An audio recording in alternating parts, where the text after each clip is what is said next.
Spécialiste dans la gestion des enjeux, il traverse n'importe quelle polémique sans controverse. Francis Gosselin. Fabien Major, bonjour. Beaucoup de Canadiens et Canadiennes vont hériter de sommes importantes. En fait, on dit là, souvent ces derniers temps que c'est le plus grand transfert de richesse intergénérationnelle de l'histoire de l'humanité. Là, je me rappelle plus le chiffre, mais c'est comme ça, pas de maudit bon sens, la quantité de sous qui va passer d'une génération, celle des baby boomers essentiellement, vers leurs héritiers au cours des 10 prochaines années. Est-ce que c'est pas mon cas? Du moins, je m'y attends pas à court terme. Mais est-ce que les gens sont suffisamment prêts à devenir riches? C'est une très bonne question que tu poses. Non, ils sont pas prêts à devenir riches et surtout à conserver la richesse parce que tout le monde peut dire « Oh oui, je suis prêt, amenez-en des millions », mais l'administrer, ça, c'est autre chose. Puis juste le fait que tu as seulement une trentaine de pourcents de la population qui a un testament, ça, c'est vraiment désolant parce que ça va enrichir beaucoup ces héritages. Davantage, je pense, notaires, fiscalistes, avocats qui vont devoir démêler tout ça parce que quand on n'a pas de testament, c'est un casse-tête. Et ça prend du temps aussi. Ça peut être 24 mois, certain, facile. Il y a des testaments bien faits qui peuvent prendre une année avant de se régler et que les bénéficiaires puissent toucher leur dû, mais ça demande de la préparation et c'est un sujet tabou en société. Mais pour le Canada et les États-Unis, on parle d'une somme qui peut approcher les 20 000 milliards. C'est quelque chose, à moins que Trump décide de saisir le montant pour réduire sa dette. Là. Ça, c'est une autre histoire. Mais les sommes vont être transmises à des générations plus jeunes, aux milléniaux, la génération Z, mais les parents des baby boomers, eux, commencent à décéder, évidemment. Puis les baby boomers, ils avancent en âge. Et puis, les sommes vont se transférer. Faut pas oublier qu'avec les baby boomers, il y a quelque chose de particulier. Il peut y avoir un transfert de richesse vers le conjoint-conjointe, mais pas nécessairement du côté des enfants et petits-enfants, parce que si la richesse est dans un régime de retraite, alors là, c'est transmis seulement aux survivants dans le couple, c'est peut-être à 60% la règle, mais le reste, la balance, ça ne se transmet pas. Mais ce sont les valeurs immobilières et ce sont aussi les certificats de dépôt qui recèlent des trésors.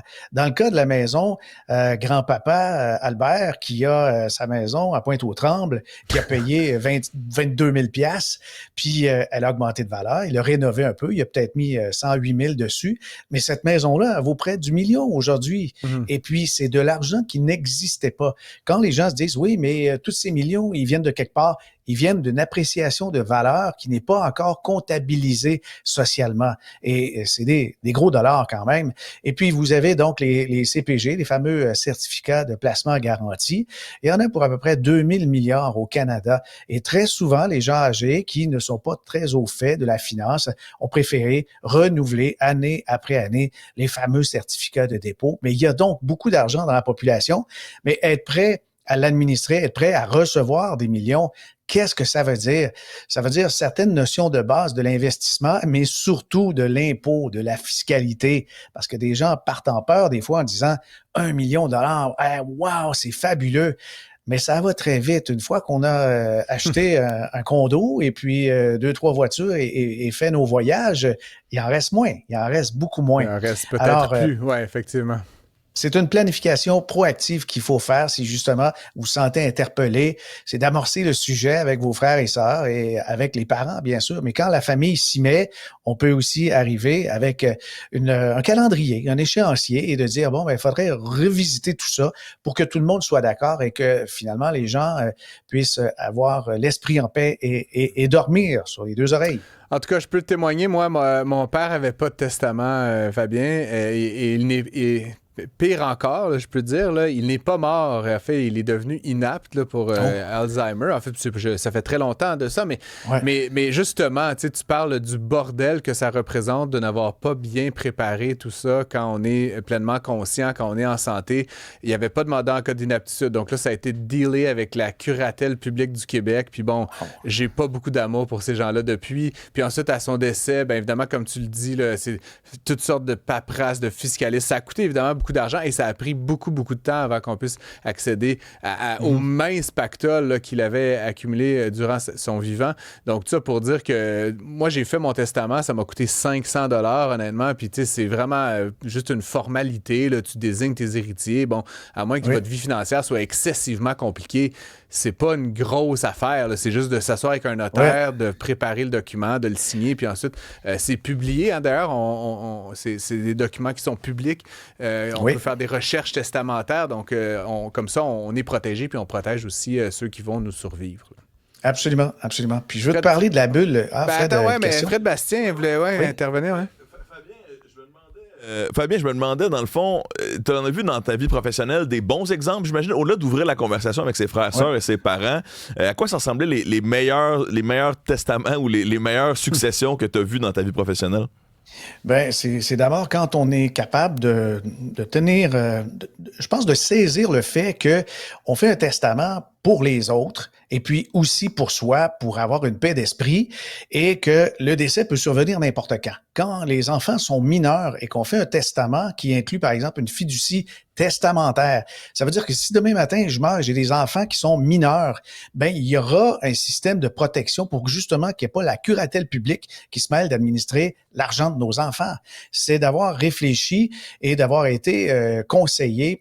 Mais quand les parents discutent de ces sujets-là avec les enfants, il se crée un rapprochement émotif très, très fort parce qu'on vient de laisser tomber un gros tabou lié aux héritages, puis un autre lié à la mort, et puis ensuite, sur l'argent, c'est pas question de révéler des secrets, c'est question de révéler une forme d'intimité, puis ça passe par la finance. C'est donc des sujets qui transcendent les gros dollars et qui sont aussi une forme, je pense, de quelque chose qui cimente la famille. Mais c'est ça, pour moi, une planification successorale réussie, c'est quand ça cimente la famille, puis tout le monde est d'accord pour dire les parents ont travaillé fort, puis on doit dépenser l'argent comme ils veulent. Mais quand on a fait une planification, puis il en reste trop, il en reste à la fin, ben ça, c'est un beau problème, puis il faut le planifier. Et si je peux dire, là, tu parles de conversation. Bon, là, moi, j'ai des très jeunes enfants. Hein, tu le sais, Fabien, on en parlait d'ailleurs récemment. Mais moi, il y a aussi la question de qui sera leur tuteur, là, tu sais, à 3 ans, si je meurs demain matin, en même temps que ma fiancée, notamment, quelqu'un. Là, donc, c'est la conversation à qui on veut confier cette responsabilité-là, comment on veut qu'ils administrent l'argent, puis est-ce que c'est des écoles privées, est-ce que c'est à quel âge, est-ce que l'argent peut être ensuite transféré. Donc, ça pose des questions dans le couple qui sont assez intéressantes aussi. Écoute, il ne reste que 2-3 minutes, mais je voulais quand même t'entendre, là, parce que moi, c'est une question qui me taraude beaucoup là, depuis que Donald Trump est arrivé à la Maison-Blanche. Moi, comme économiste, je ne vois que des signes très négatifs là, liés aux tarifs, liés à la déportation d'immigrants, liés à la déréglementation, tous ces images. Je pressens que ça va mal finir. Mais pourtant, le marché boursier américain, quelque indicateur que ce soit, bat des records après records. Bon, les valorisations. Tu me disais qu'en fait, on assistait peut-être à la formation d'une bulle spéculative extrême. Qu'est-ce que ça veut dire dans ton langage, dans ton jargon? Ben, ça veut dire que les multiples sont trop élevés et on parle souvent des profits des entreprises qui sont une façon d'évaluer donc la valeur de l'action plus tard. Mais quand on a des multiples avec des sociétés qui n'ont pas de sens, là, comme Krispy Kreme, là, des multiples de fous, il faut pas que tu vendes que des beignes, il faut que tu vendes des Mercedes en plus pour rejoindre ces ratios-là. Ça n'a pas de sens. Il y a des multiples. Mais il y a un phénomène qu'on observe aussi, c'est la hausse très forte de la valeur des actions de compagnies qui sont pas rentables.